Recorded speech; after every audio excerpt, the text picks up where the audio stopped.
Mataji's?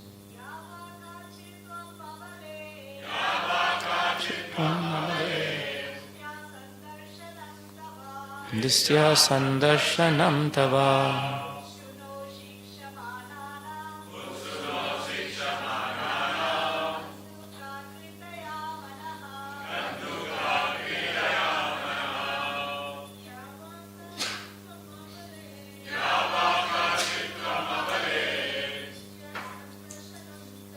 Ditsya sandarshanam tava.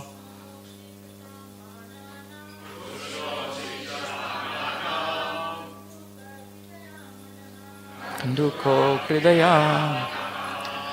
Ya, whosoever, va, or, kachit, anyone, tvam, you, abale, O beautiful girl, distya, by fortune, sandarshanam, seeing, tava, of you, utsunoshi, you agitate, ikshamananam, of the onlookers, kanduka, with a ball, kridaya, by play, manaha, the mind.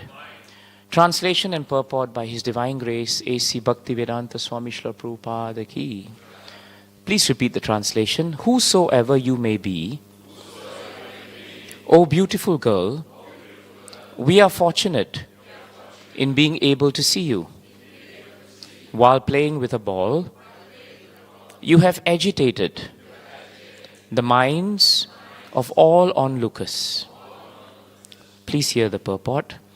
Demons arrange many kinds of performances to see the glaring beauty of a beautiful woman. Here it is stated that they saw the girl playing with a ball. Sometimes the demoniac arrange for so-called sports like tennis with the opposite sex. The purpose of such sporting is to see the bodily construction of the beautiful girl and enjoy a subtle sex mentality. This demoniac sex mentality of material enjoyment is sometimes encouraged by so-called yogis who encourage the public to enjoy sex life in different varieties and at the same time advertise that if one meditates on a certain manufactured mantra, one can become God within 6 months. The public wants to be cheated, and Krishna therefore creates such cheaters to misrepresent and delude. These so-called yogis are actually enjoyers of the world garbed as yogis. Bhagavad Gita, however, recommends that if one wants to enjoy life, then it cannot be with gross senses. A patient is advised by the experienced physician to refrain from ordinary enjoyment while in the diseased condition. A diseased person cannot enjoy anything. He has to restrain his enjoyment in order to get rid of the disease. Similarly, our material condition is a diseased condition. If one wants to enjoy real sense enjoyment, then one must get free of the entanglement of material existence. In spiritual life, we can enjoy sense enjoyment which has no end. The difference between material and spiritual enjoyment is that material enjoyment is limited. Even if a man engages in material sex enjoyment, he cannot enjoy it for long. But when the sex enjoyment is given up, then one can enter spiritual life, which is unending. In the Bhagavatam 5.5.1, it is stated that Brahma Saukya, spiritual happiness, is ananta, unending. Foolish creatures are enamored by the beauty of matter and think that the enjoyment it offers is real, but actually that is not real enjoyment. Jai Shri Prabhupada, Transcendental Purports Ki.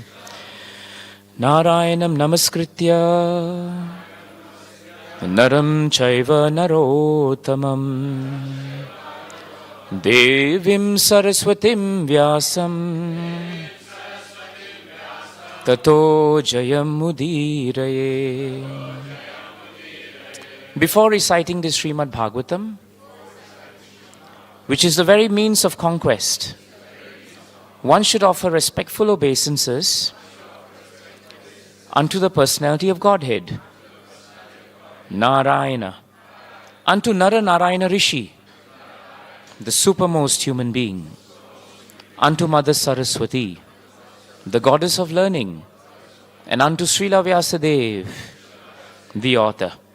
Nasta praeshu abhadreshu nityam bhagavata sevaya bhagavati uttama shloke bhaktir bhavati naishtiki.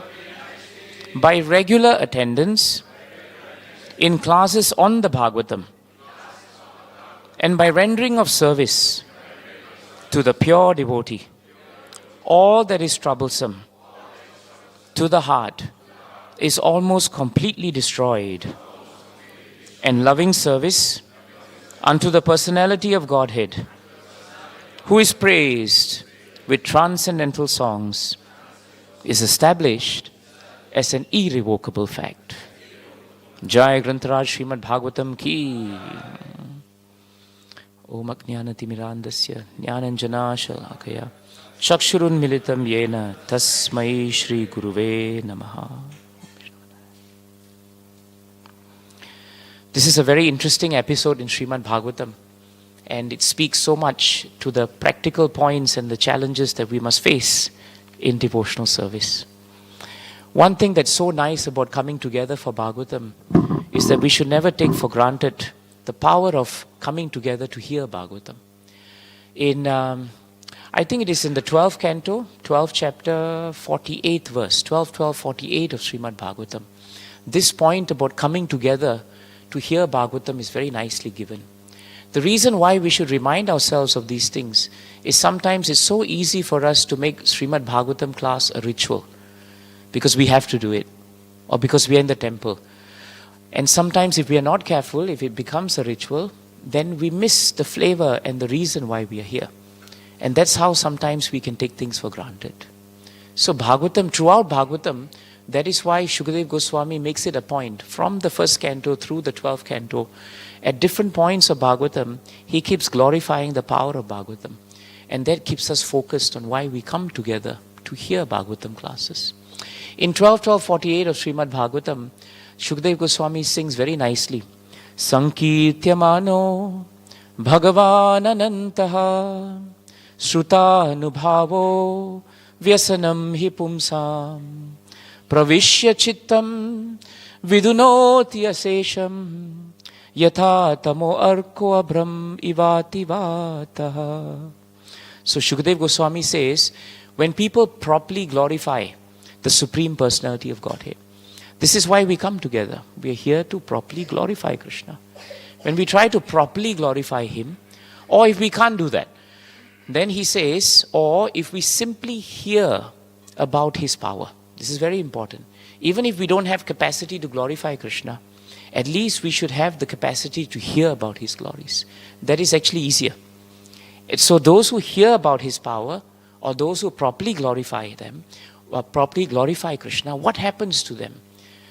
Krishna says, Shukadev Goswami says, Krishna personally enters into their heart. Pravishya Chittam Vidunoti Asesham. He personally enters into their heart. He doesn't send some cleansing agent. He doesn't send somebody to enter our hearts. He enters our hearts. And when He personally enters our hearts, what does He do? He doesn't just sit there as a guest. He works very hard. He cleanses, He cleans away all traces of misfortune. This is very important. Krishna is like the transcendental vacuum cleaner, He enters into our heart and He cleans it. And we don't have to clean it. We just have to hear Bhagavatam. And Bhagavatam says, just like a sun, can remove the darkness, and how powerful winds can drive away the clouds, in the same way, just hearing Bhagavatam, it gives us so much of auspiciousness. And that is why we are here today. So in this Bhagavatam verse today, we find by way of background, you have been reading it consistently, so you know what's happening. You know that in this part of Bhagavatam, Brahma is creating. He's actually doing his secondary creation. And part of the aspects of his creation, as he creates, is to cast off certain aspects of his body. And when the aspect of his body came to create passion, and he casts it off, that passion came in the twilight of creation. And during that time when it came in the twilight of creation, the demons who were born just before that, what happened to them? When they were born, when the demons were born before that, they were lusting after Brahma because they were so consumed by demonic mentality. And so as they were running after Brahma, Brahma had to cast off that. But the demons were still lusting after some kind of sense enjoyment. And this is a very important and practical point for us.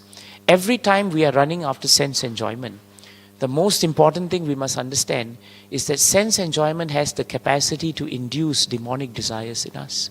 And demonic desires in us have the capacity to be attracted to sense enjoyment. It's just a very practical thing that happens in this material world. And so the demons were running after something. And therefore when Brahma cast off that particular body and it came in the form of beautiful twilight, the demons, because they were searching for some object of sense enjoyment, they imagined, Bhagavatam says, they speculated that twilight that they saw, they took it to be a form of a beautiful girl. So this is very important. There was no form actually. There was no form. But our mind is so powerful that we can create something when even it is not there. Supposing someone doesn't smile at me, right? Then my mind can create the fact that, oh, you must be envious of me. You must not like my class. That's why you're not smiling at me. There is no basis actually for that. But the nature of the mind is that it is the seat of all speculation. So sometimes misunderstanding between devotees come because of the mental speculative nature. Oh, you said Hare Krishna to me, Prabhu, but you didn't say Hare Krishna to someone else, and that person gets offended. Actually, there was nothing. Maybe I forgot to see someone, or maybe I just passed somebody. Nothing is in our minds. But the mind can create something which is not there.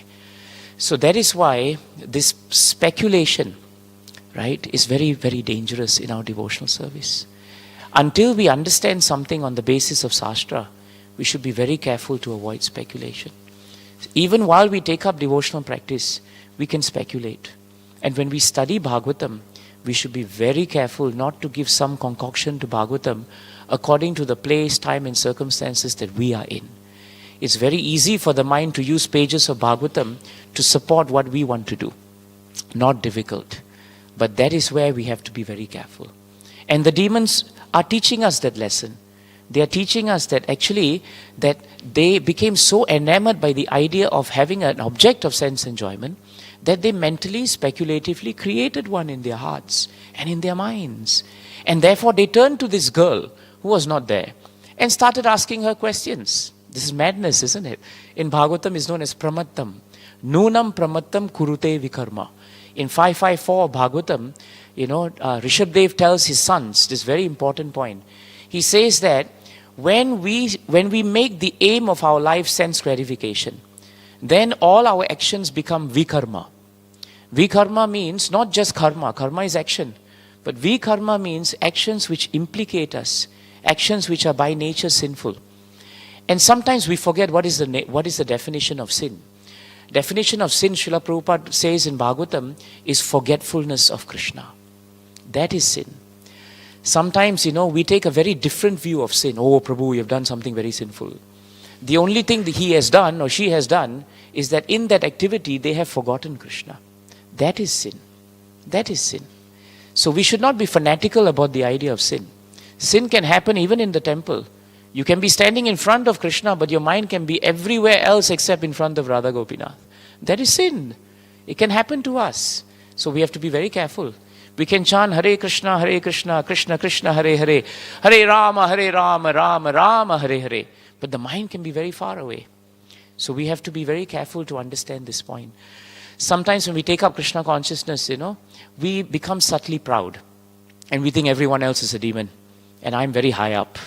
But by thinking that way, we have just forgotten Krishna. So who is demon, who is devata, only Krishna can decide. We are not in any position to decide actually.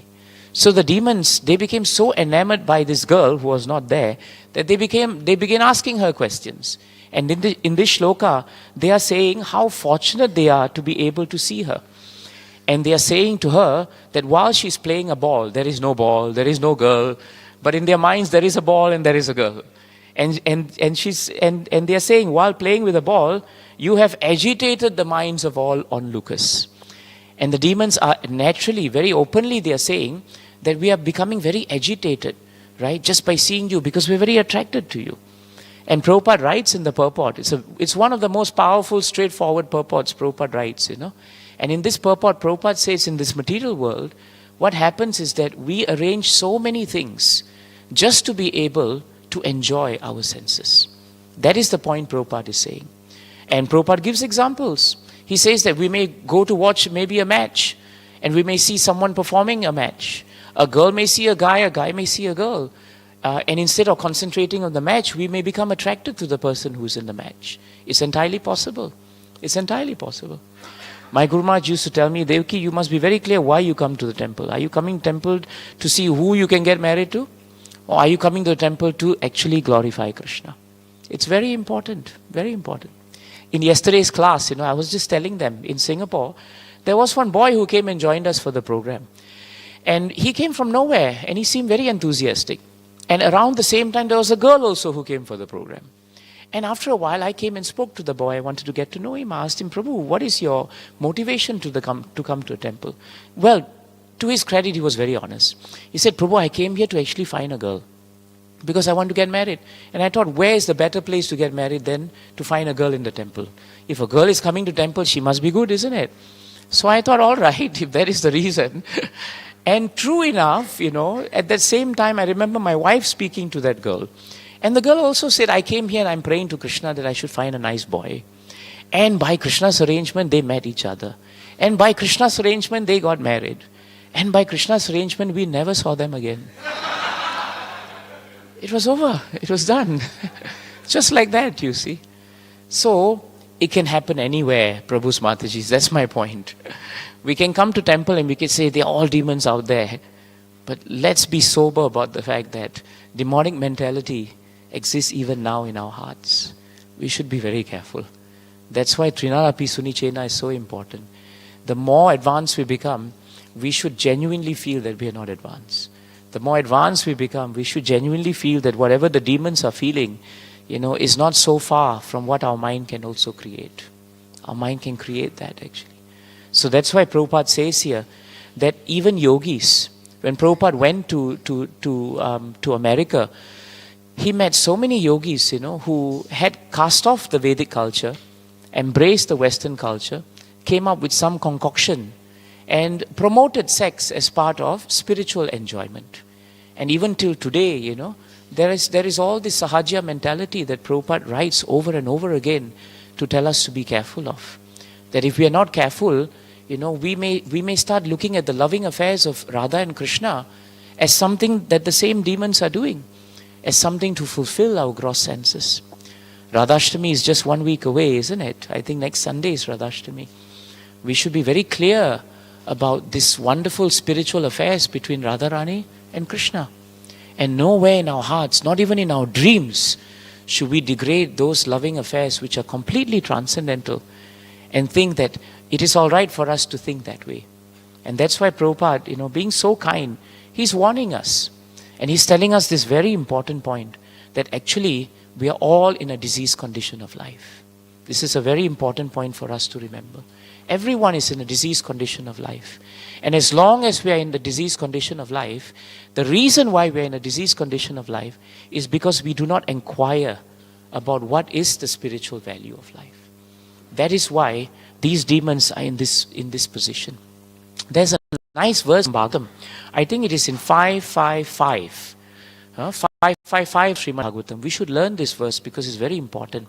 There Rishabdev tells his sons, Parabhavastha vadabhota jato yavanna jignasata atma tattvam yavat kriyastavat idam manovai karmatmakam yena sharira bandha. And this is very important because there Rishabdev tells his sons, and Srila Prabhupada tells us in many purports, that as long as we do not inquire into the spiritual values of life, what will happen to us? We will be defeated. We'll be defeated by these mental concoctions that the demons had. We will also have the same mental concoctions. And that defeat will subject us to miseries that come from ignorance. This is very important. Sometimes we wonder why we have taken up Krishna consciousness and still we are miserable. Very often we think that way. We say, I've taken up Krishna consciousness, but still there is anxiety, still there are challenges. The reason is, while we have taken it up, we have not sat down to deeply reflect on the spiritual value of Krishna consciousness. When you have a diamond and you think that diamond, has no value, then it just remains there, isn't it? But when you realize it has value, how much more meaningful the diamond becomes. Isn't it true? It's still the same diamond. Diamond hasn't changed. But our consciousness about the value of the diamond has changed. There is a difference. Nothing else has changed, but our consciousness has changed. And that is why Bhagavatam tells us, whether it is sinful or pious, karma will have its resultant actions. Just being pious is not enough. But becoming spiritual and becoming Krishna conscious, that is how we become truly aligned with understanding what is the spiritual value of life. And therefore, in this shloka it is stated, as long as our mind is impure, consciousness is unclear. This is a beautiful formula. Huh? As long as mind is impure, consciousness is unclear. That is why sometimes we find, that our consciousness is very cloudy, because it is being impacted by the impurity of the mind. These demons could not understand that this girl was not even existing. But she was very much existing in their minds. So because their minds were in that impure state, and because they were actually trying to seek enjoyment from matter, when you cannot get enjoyment from matter, their consciousness remained unclear. And Bhagavatam tells us, as long as your consciousness is unclear and your mind is impure, you will have to take a material body again. You will have to take it again. This is a very important point. You will have to take it. And that is why we cannot underestimate the power of the attraction between man and woman. It is so powerful, Prabhus and Matajis, that it can actually destroy our spiritual life. There's that very important verse, right, that Prabhupada quoted. What is that verse? Matra swasra duhitrava, right? Na vivikta shano bhavet, bhalavan indriya gramo vidvansam api karshati. This verse is quoted in Srimad-Bhagavatam. I think it's in the 9th canto, 9th chapter, 15th verse, 9:15. It is also coming from the Manu Samhita. And Prabhupada would quote it very often, because Prabhupada said, and the verse says nicely, one should not even sit closely with one's mother, one's sister, or even one's daughter. One should not be alone in that way, because the senses are so strong that they may even attract a person who is advanced in knowledge. Even a person advanced in knowledge, he should not take for granted the power of the mind. This is very important. In the material world, we have a saying, that if you want to conquer your enemy, you first have to respect your enemy. It's a very important point. To conquer the mind, we have to respect first that this mind is very powerful. We have to accept it is very powerful. We cannot deny it is powerful. But once we understand that, then we are in a better position. Then when we chant Krishna's names, we understand that this mind is also coming from Krishna. It is created by Krishna. But if we are attached to the mind, we will forget Krishna. Intelligence is the only way to come out of it, and good sadhana. That is why we are in the temple today. If we chant our rounds very nicely, if we are trying very sincerely to follow the 4 regulative principles, if we are daily under the shelter of Srimad-Bhagavatam, and every spare time that you have, instead of letting the mind run, you quickly remember one shloka, do some service, keep yourself engaged, then Radha Gopinath will always protect us. But we must accept that this is the nature of the material world. This is a very important point. One time, this particular shloka was chanted by Vyas Bhagwan when he was speaking Mahabharata to Jaimini. Jaimini is also a very great philosopher. And so he was writing down what Vyasa Bhagwan was saying. And Vyas Bhagwan brought up this point, that actually the attraction between man and woman is so strong, it is the root of the material enjoyment in this world. That's why the demons projected their sense enjoyment in the form of the opposite gender. It's not just from man to woman, it can also be from woman to man. It is an attraction, you see. So then Jaimini stopped Vyas Bhagwan, And Jaimini told Vyas Bhagwan, I don't think this verse is very true. And Vyas Bhagwan said, this verse is Shastra, It cannot not be true, isn't it? He said, no, I'm sufficiently controlled in my mind. I'm sannyasi. I have controlled my senses. I don't think there's going to be any issue here. So Vyas Bhagwan said, all right, if you think that is the way, then we shall leave our discussion for today. So Jaimini went home in the evening and he went to his ashram, And in the ashram, of course, he's sannyasi, they're only sannyasis. So when he went into the ashram as he was about to sleep, suddenly a powerful thunderstorm started. And in that thunderstorm, to his surprise, Jaimini heard the voice of a lady. So he heard a lady knocking on his door. And he kept saying, who is that? Who is that? This is a sannyasa ashram. Who is this lady there? And she kept saying, please sir, please help me, please help me. I'm caught in a thunderstorm. I have no shelter. So Jaimini opened his door. And when he opened his door, he could not see the lady because it was all dark. But he could see the silhouette of the lady when the lightning came. And how long is lightning, Prabhus, Matajis? Hardly a few, very few seconds there's a shot of lightning. But in that lightning, he saw the silhouette of a woman. And the moment he saw the silhouette of the woman, at that moment, he became attracted to her. Just silhouette. Didn't even see the lady. Just like the demons. There was nothing there, but they became attracted. And he became attracted. But then to control his senses, he said, you have to leave, Mata. You cannot stay here. But she said, where am I going to go? Isn't there some place I can live, at least for the night? And he thought, I have to be compassionate to her. And this is how the mind runs.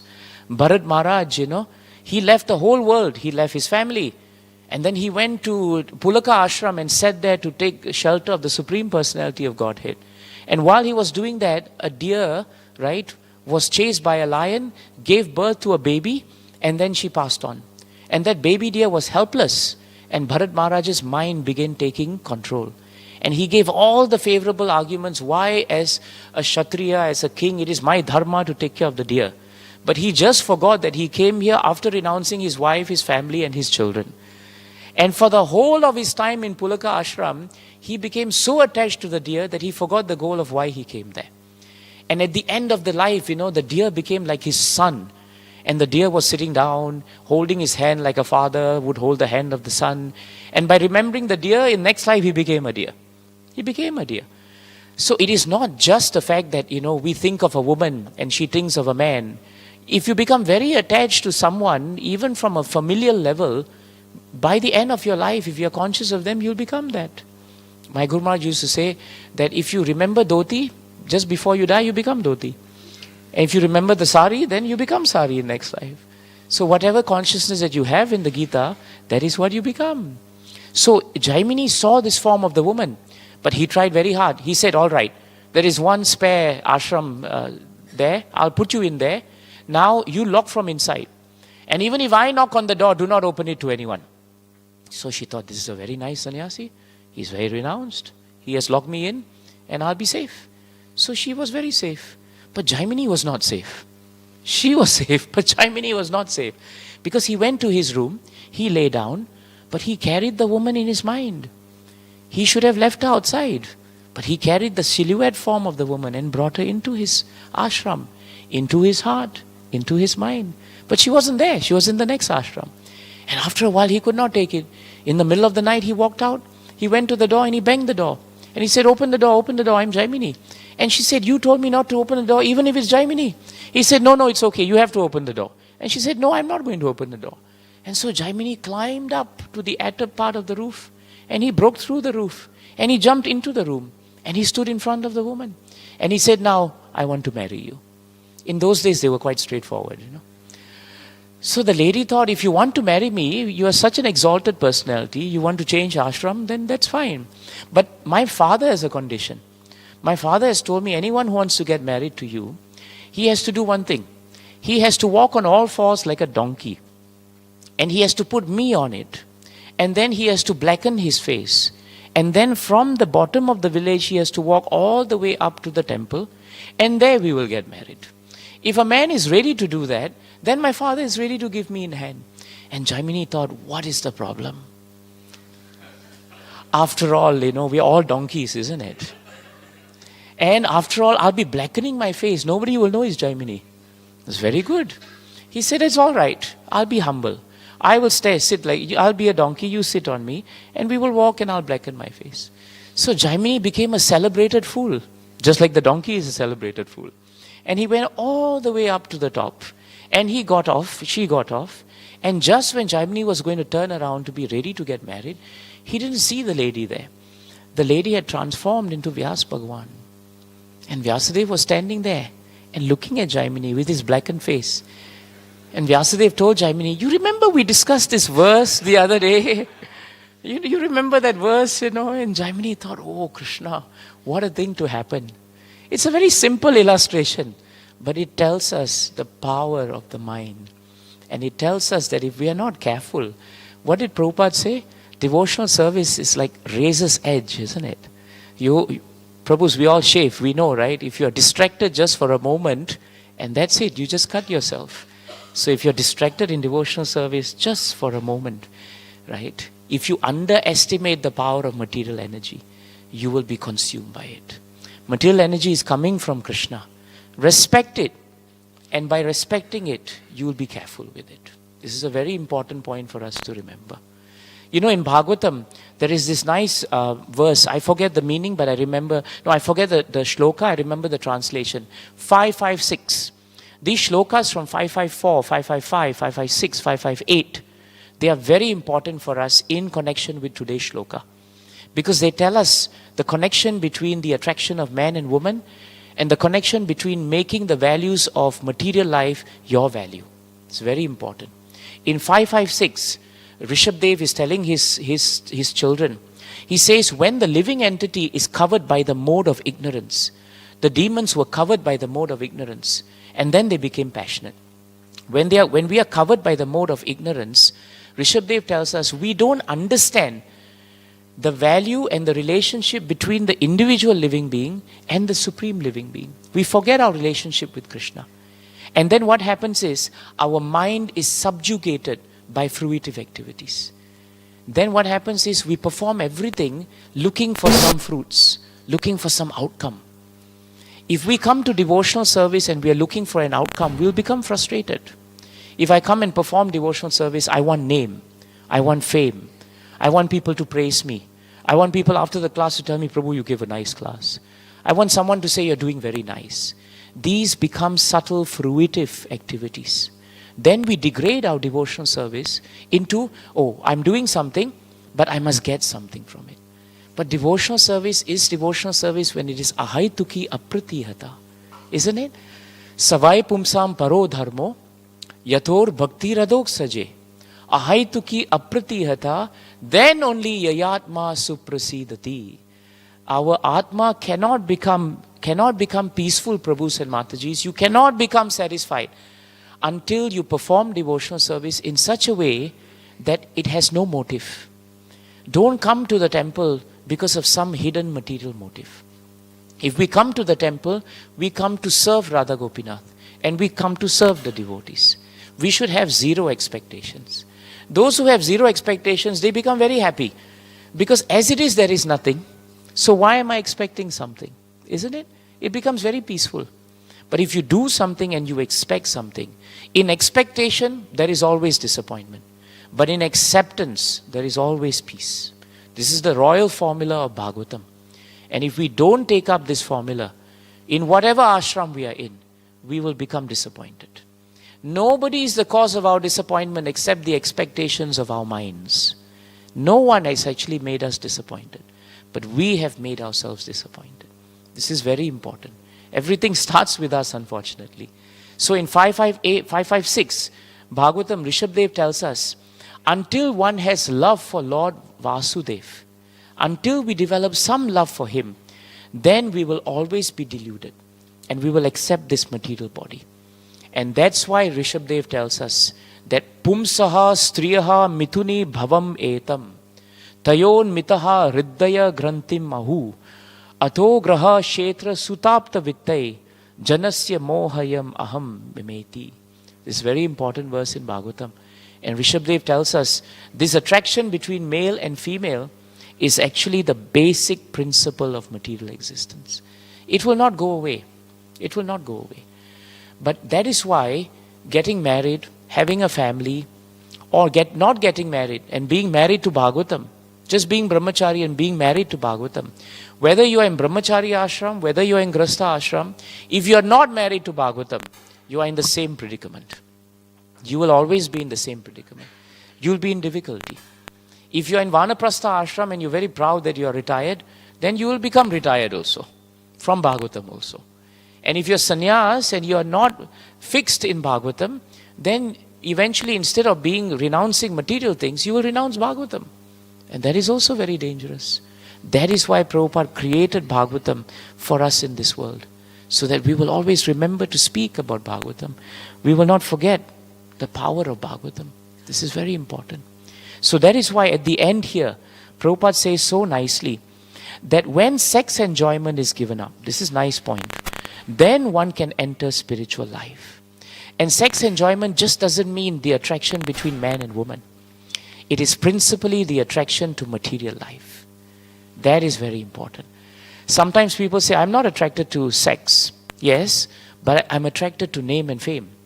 That is subtly enjoyment of the senses. We want some enjoyment. We want to be extolled or we want to be exalted for being renounced from sex enjoyment. That is also dangerous, because we are also becoming caught by something else. That is why Bhagavatam tells us that in this material world, we should accept that no matter what we do, we will always have difficulty. It doesn't matter in which ashram you are in. The difficulties are all the same. You know, I like what Pingala realized in Srimad-Bhagavatam in 11th chapter, 11th canto. You all know Pingala, right? Pingala is one of the great gurus of the Avadut. But actually she was nothing more in one sense but a lady who was serving other men's senses. That's what she was doing actually. For so many years, Bhagavatam tells us, her enjoyment was trying to enjoy by satisfying the senses of others. That's what she was trying to do. But one day came, when she was getting older and her attraction was diminishing, and she was waiting by the doorway for someone to come, and so she can actually be a source of their enjoyment. Sometimes we live our lives thinking that if we give pleasure to others, that is what defines our existence. And that's what defined the existence of Pingala. But after a while, nobody came to enjoy. Nobody wanted to be with her. And so at that moment, Pingala, Bhagavatam tells us, Pingala experienced a wave of renunciation. A wave of renunciation. She became so disgusted by the fact that her happiness was dependent on always other people. Do you realize one thing in this material world? If our happiness is dependent on others, if our happiness is dependent on circumstances, we will invariably be disappointed. Because someone will always disappoint us. It will happen. If you think that, I want to go for Harinam, but I'll go for Harinam only with my best friend. Now when my best friend doesn't come, half the joy of Harinam is gone. Something is wrong, isn't it? The joy of Harinam is to sing and chant the holy names of the Lord in the association of devotees. That is true. But it doesn't mean only if this friend comes, then only I'll be happy. That is not devotional service. So we cannot be stuck with the idea that only if someone is there, I will perform devotional service. Only if these favorable conditions are there, then I will perform devotional service. Devotional service must be performed in all conditions. Then it is devotional service. In fact, the real challenge of devotional service is when your conditions are unfavorable. Where is the kick when you're performing condition in very favorable condition? Of course, everyone can perform devotional service. But when your body is failing you, when your mind is giving you trouble, at that point when you perform devotional service, that is when Krishna really becomes pleased with you. Because he sees you are trying your best, even amidst swimming against the tide. You are still trying. That is what pleases Krishna. It is not the outcome that pleases Krishna. Krishna is known as Bhavagrahi Janardana. That means one who takes only the essence of the devotional mentality of a devotee. He is not interested in the form. He is interested in your substance. So someone may look, like they're not devotee. But who is to tell who is a devotee? Who is to tell who is devotee? Sometimes people say, who is a pure devotee? We don't know who is pure devotee. Someone asked Srila Prabhupada, who is a pure devotee? And Prabhupada said, rascal, except for you, everyone is pure devotee. If we live in this way, then we will not judge others. We'll be very happy in any condition. We'll be peaceful in any condition.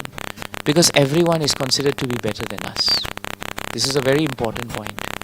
So, Pingala then decided at that point of time, that she got very tired. And then she came to a great realization. And then she chants a very nice shloka, which is a good shloka for us to end today's time with each other. Shantam samipe ramanam rati pradam. You can chant with me. Shantam samipe ramanam rati pradam vitta pradam nityamimam vihayaha.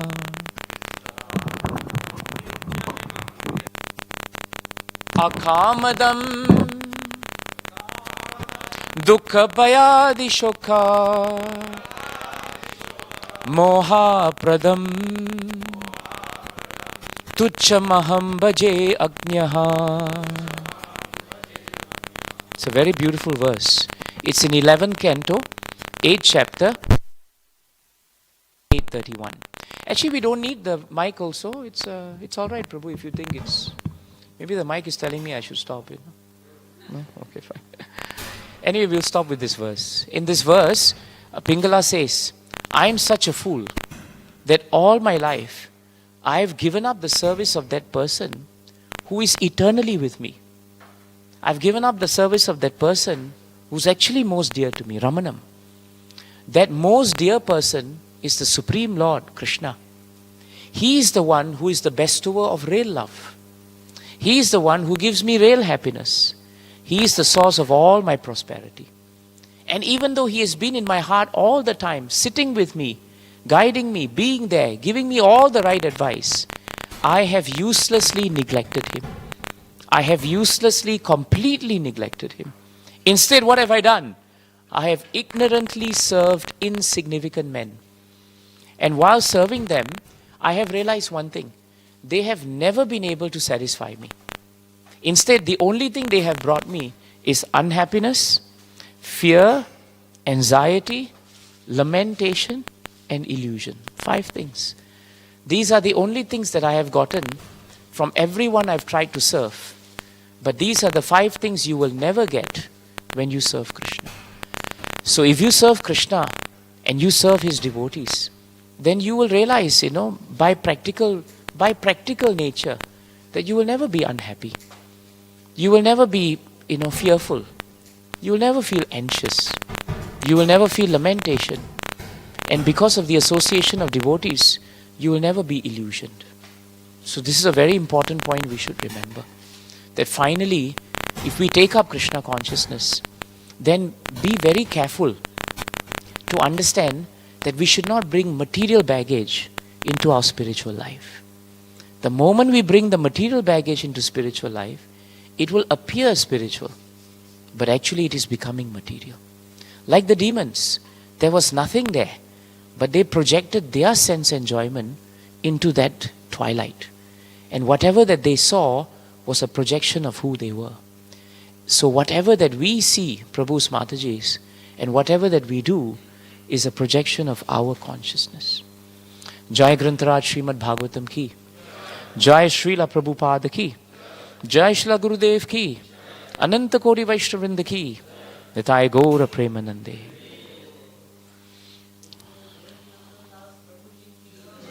Jai Srila Prabhupada ki. Are there any questions, any comments? Yes, Prabhu. Thank you, Prabhu.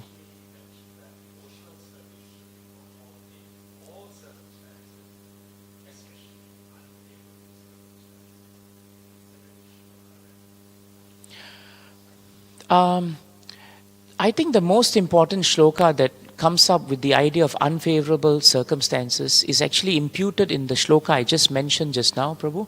Savai pumsam paro dharmo. That the actual occupational duty of humanity, the highest dharma, savai pumsam paro dharmo, is yator bhakti radhok saje. It is to render devotional service to the Absolute. How it is rendered is what you are saying now. It must be rendered ahaituki. That means there should be no motivation. If there's no motivation, it means, Prabhu, whether it is favorable, unfavorable, we are not motivated by either. We are motivated by the fact that it should be our duty to serve Krishna. So favorable circumstances, we serve Him. Unfavorable circumstances, also we serve Him. Whether He gives us something, He doesn't give us something, we still serve Him. Sometimes people ask this question, unmotivated devotional service is ahaituki. The second part of it is apratihata, uninterrupted devotional service. So which one comes first? When we are unmotivated in our devotional service, meaning to say there's no material motivation, meaning to say whether favorable or unfavorable, we perform devotional service, then Krishna becomes pleased with that, Prabhu, and He allows us to continue our devotional service uninterrupted. Therefore, in any situation then, by His mercy, because we don't have a material motive, He will allow us to perform devotional service in any situation. And when that happens, the result is we become happy. Yayatma. This Atma becomes suprasidati. We become peaceful. So that is actually the main basis. It comes very early in the first canto, second chapter, that shloka. But it gives the basis for why devotional service should be performed in any condition. Is that helpful, Prabhu? It's a very important point. And we should not think that, oh, this is only something pure devotees should do. Srila Prabhupada wanted all of us to become pure devotees. We should not take a false humility stand and say, oh, Prabhu, I'm very fallen. Yes, we are all fallen. But we have to become pure. That's why we are fallen. Because we haven't become pure. And purity is a spectrum. It is a spectrum. It doesn't mean someone, is pure immediately. There is a time. We grow in our purity. But it doesn't mean that we should not have a goal to be pure in devotional service. Because that will please Krishna. That will really please Krishna. So come to temple, come for programs, do sadhana, do devotional service, but do it because it pleases Krishna. That is our objective. If it pleases Krishna, if it pleases our spiritual master, if it pleases Srila Prabhupada, then we will do it. And if the situation is very difficult, don't worry, because Krishna is Yogeshwar. He is master of mystic. He is so powerful, He will empower us to do things that we cannot do. We don't have the power, but He will give us the power. What is that verse in 11:33 of Bhagavad Gita? That last two lines, Mayai vaite nihata purva evam nimitta mata bhavya savya sachin. Krishna tells Arjuna to stand up and fight and gain this kingdom and enjoy it, he says. And then he says something very interesting. Mayai vaite nihata purva evam. By my arrangement, everyone who's supposed to be killed on the battlefield has been killed. So if I were Arjuna, I will ask, if everybody has been killed, then why am I here? What am I supposed to do? And then he says, you become nimitta matra bhavya savya sachi. And Krishna is using transcendental sarcasm. You all know sarcasm, isn't it? Krishna is transcendently sarcastic in this verse. Because he says, he addresses Arjuna as bhavya savya sachi. Savya sachi means one who's very expert in shooting arrows. So he's telling him, you're very expert in warfare, but I've got news for you. Everybody's being killed.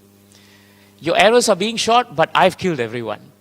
It's a very sobering thought that we are really just instruments. But if Krishna wants, He can make us good instruments. So we don't have to worry. That part, let Krishna do it. Right? We just have to have faith in Krishna. So your point is important because the point of unfavorable or favorable rests on the level of your faith. If your faith is strong, it doesn't matter what it is. At the height of the Mahabharata war, when Arjuna took the vow to actually kill, who was that king? The king of the Jayadratha, the king of the Sindhs, right? As in Sindhu, as in Sindh. He was the king of the Sindh province. And Arjuna, if you remember, was very upset because Abhimanyu was killed. And after he was killed, he came to find out that the person who held the formation and did not allow anyone to go through was actually Jayadratha. So he took the vow that he will kill Jayadratha by the end of the next day sunset. And that night, the Kauravas had a big celebration. Because they realized all they had to do was put a phalanx of soldiers between Arjuna and Jayadratha. And if he doesn't kill him by sunset, it's over. That's the end of it. But in the Pandava camp, everyone became anxious. Because they were thinking, what if he doesn't kill? Then Arjuna has promised that he will take the vow and jump into fire. And they all became anxious. And Krishna was in his camp. And Krishna could not sleep that night. Krishna had transcendental insomnia. He could not sleep. He was thinking, he was very much worried for his devotee. So he thought, if I'm worried, how much Arjuna must be worried, Because he took the vow, right? He's going to jump into the fire. He must be really worried. So he thought, let me go and see Arjuna. So he went to Arjuna's camp. To his surprise, Arjuna was sleeping very well. Very well. So Krishna woke him up and said, man, how can you sleep? Everyone's worried. They can't sleep, but you're sleeping. And Arjuna said, don't disturb me now. I'm sleeping. But my point is, I have you. I have taken the vow, but I have you. So of course you will help me to fulfill the vow. You are Yogeshwar. And he went to sleep. And Krishna thought, yeah, actually I am Yogeshwar. So I should be able to handle the situation. Sometimes the faith of devotees, right, even empowers Krishna. In Sakshi Gopal pastime, if you remember Sakshi Gopal, that young Brahmana went all the way to Vrindavan to bring Gopal.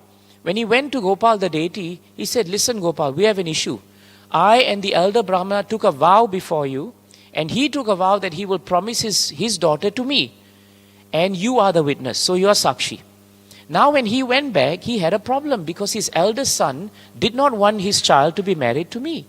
But he's a Brahmana, he must keep his vow. He wants to keep his vow, but he's in a terrible position of fear. And I told the whole village, Gopal, that I have a witness. And his atheistic son said, oh, you have a witness? Very good. Who is your witness? And I said, Gopal, the deity. And the atheistic son thought in his heart, this is very good. Because we know that God doesn't exist. So how can God come as a witness? So I will agree. The atheistic son said, I will agree to bring Gopal the deity here because I know it will never happen. The elder Brahmana agreed because he had faith that Gopal will come. And the younger Brahmana definitely agreed because he said Gopal will definitely come. Krishna aligned an atheist and a devotee to agree on the same thing when they never agree on anything. But that's the power of Yogeshwar. He can work miracles if he wants. And so the Brahmana went to see Gopal. And then he said, so Gopala, you have to come now. You have to walk from Vrindavan to the village and you have to bear testimony as witness. And Gopal said, that's nice, but why don't you go and tell them that you spoke to me and I told you this? And the Brahmana said, who will believe me? No one will believe me. Then Gopal said, but I've never heard of a deity walking, The deity is saying, I've never heard of a deity walking. And the Brahmana said, I've never heard of a deity speaking, but you're speaking to me now.